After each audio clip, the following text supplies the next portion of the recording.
ont été impliqués dans 110 attaques. Attaques fatales dans près d'un tiers des cas. Rien qu'en 2014, ils ont fait 4 victimes, un record. Aucun crocodile de mer n'est amical, ils vont juste vous tuer. Aucun crocodile de mer, et ce sont les plus gros crocodiles du monde, aucun d'entre eux ne sera jamais amical. L'espèce avait frôlé l'extinction il y a 45 ans en Australie. Depuis, le crocodile de mer est protégé et le pays en compte aujourd'hui entre 100 et 200 000. Cet accroissement de leur population alimente le débat. Pour certains, c'est en effet la seule explication de l'augmentation du nombre de victimes. Pour d'autres, l'invasion de leur territoire par l'homme serait aussi en cause. L'exploitation touristique des sauriens est pointée du doigt, et en particulier le fait de les nourrir pour les attirer. Je ne crois pas qu'on doive encourager les crocodiles marins à manger. Tout ce que ça fait, c'est leur apprendre qu'ils peuvent trouver de la nourriture sur les bateaux sur lesquels se trouvent des gens. Un argument rejeté par les tours opérateurs pour qui aucun lien n'a encore été prouvé entre leur activité et les attaques. Certains d'entre eux connaissent le bruit de notre bateau et ils viennent vers nous chercher de la nourriture. En l'absence d'une explication scientifique, une certitude, mieux vaut surveiller les panneaux pour ceux qui veulent voir les crocodiles, mais pas de trop près. Reporter, présenté par Antoine Cormery. Café, sucre, farine. Au Venezuela, ces produits sont rares dans les commerces. La famine menace de nombreuses familles et la pauvreté gagne du terrain chez les classes moyennes. En prise avec une grave crise économique, le pays affronte aussi une tourmente politique. Pendant que les militants pro-gouvernementaux scandent encore les bienfaits du président Maduro, l'opposition se bat pour organiser un référendum révocatoire. Plus de 3 ans après la mort d'Hugo Chavez, le Venezuela est au bord du gouffre. Reporter, à voir sur France 24 et sur france24.com.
Un réseau unique de journalistes mobilisés chaque jour, en métropole, en outre-mer et partout dans le monde pour vous informer au plus près des événements.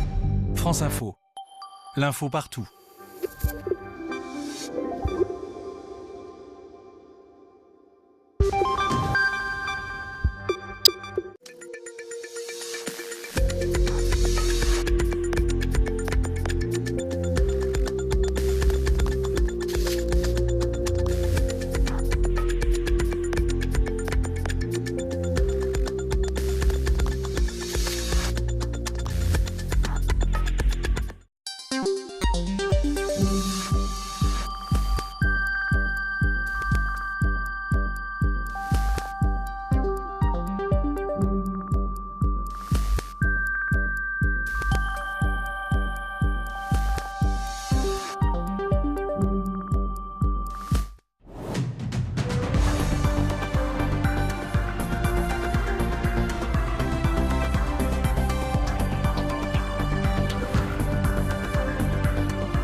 Salut et merci à France 24 avec ces images du bout du monde qui nous ont accompagnés toute cette nuit. Il est 6h du matin et c'est France Info qui prend le relais sur le canal 27 de la TNT. Nous sommes ensemble jusqu'à 9h30.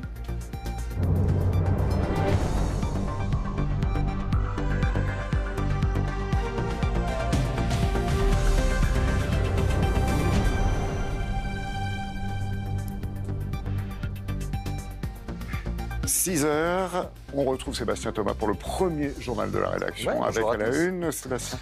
On retourne sur ce dernier débat de la primaire, c'était hier soir. Eh bien si, on va en parler.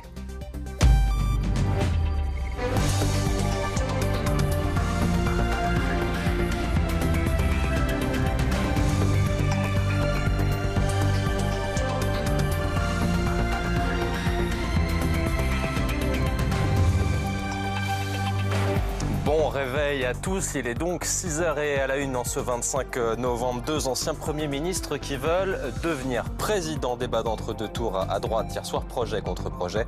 Alain Juppé, François Fillon, qu'en retenir? Eh bien on y revient. La Corse qui passe du rouge à l'orange, vigilance météo suite aux fortes pluies d'hier qui ont causé de nombreux dégâts, mais pas de victimes, vigilance aussi dans les Alpes-Maritimes et le Var. Et puis nous parlerons sport, rugby, les Bleus affrontent les All Blacks, ce sera demain soir au Stade de France, une rencontre toujours à part face à une équipe néo-zélandaise qui, selon les observateurs, n'a jamais été aussi forte, ça promet. Mais d'abord, un homme cagoulé a tué hier soir à l'arme blanche une employée d'une maison de retraite pour religieuses. Ça s'est passé dans la nuit. Le meurtrier est recherché par de nombreuses forces de police. L'attaque n'a pas a priori de caractère terroriste. Les derniers détails tout de suite avec Anne Domi. Les recherches ont duré toute la nuit. Mais ce matin, l'assaillant de la maison de retraite reste toujours introuvable. L'homme aurait fait irruption dans l'établissement vers 22h hier soir, armé et encagoulé. C'est la gardienne qui a donné l'alerte avant d'être bâillonnée et ligotée. La femme de ménage, elle, a été retrouvée morte.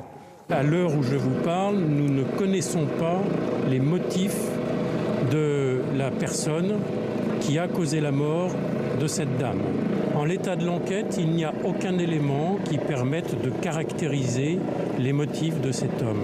Les 59 résidents de la maison de retraite d'anciens moines missionnaires ont tous pu être rapidement mis à l'abri. Ils sont donc sains et saufs, mais très choqués. La politique, Alain Juppé, François Fillon, le dernier débat de la primaire avait lieu hier soir. Un débat technique sans éclat, une confrontation entre deux projets et aussi deux visions radicalement différentes de la société. Alors qu'en retenir, Hugues Dago. Un duel loin des invectives hier soir entre le favori François Fillon et le challenger Alain Juppé. Mais un ultime débat, méthode contre méthode, notamment concernant le temps de travail des fonctionnaires. Ce n'est pas juste, parce que ce n'est pas juste. Pourquoi c'est pas juste? Parce que ce n'est pas juste. C'est juste qu'un salarié travaille 39 heures et pas un fonctionnaire. Mais un salarié qui va travailler 39 heures, il va être payé 39 heures. Mais ça dépend. Sauf des cas exceptionnels. Pas dans toutes les entreprises. Non, ce n'est pas juste. On ne peut pas demander à des fonctionnaires de travailler plus pour gagner moins. Là, c'est un point très important. C'est un point fondamental. Parce que ça veut dire en fait qu'Alain Juppé ne veut pas vraiment changer les choses. Pour autant, ce débat a confirmé leur convergence en matière d'économie, tous deux partisans d'une baisse massive de la dépense publique. Et puis est venu ce temps fort au sujet de la loi sur l'IVG. Ces derniers jours, Alain Juppé avait invité François Fillon à clarifier sa position. Attendez, est-ce que je n'ai pas voté depuis 30 ans tous les textes qui ont permis l'accès des femmes à l'interruption de grossesse? Donc la réponse à votre question, c'est évidemment, je ne toucherai à rien dans ce domaine. Moi, je pense que c'est un droit fondamental. Je vais t'expliquer, la question de droit fondamental, c'est une question juridique. Oui, et bien voilà. justement. Eh bien, sur le plan juridique, ça n'est pas un droit fondamental, ça veut dire que ce n'est pas un droit qui est inscrit dans la Constitution. Autre thème abordé, l'exercice du pouvoir, la sécurité, le multiculturalisme. Quasiment 2 heures d'échange entre les deux candidats, qualifiés par l'un et par l'autre de débats sérieux, dignes et constructifs. Et ce débat arrivera-t-il à changer la donne? La dynamique est plutôt du côté Fillon. Eh bien, l'Institut ELAB a demandé à ceux qui l'avaient suivi pour BFM TV, sondage qui donne l'ancien Premier ministre de Nicolas Sarkozy, François Fillon, jugé plus convaincant par 57% des sondés contre 41% pour Alain Juppé.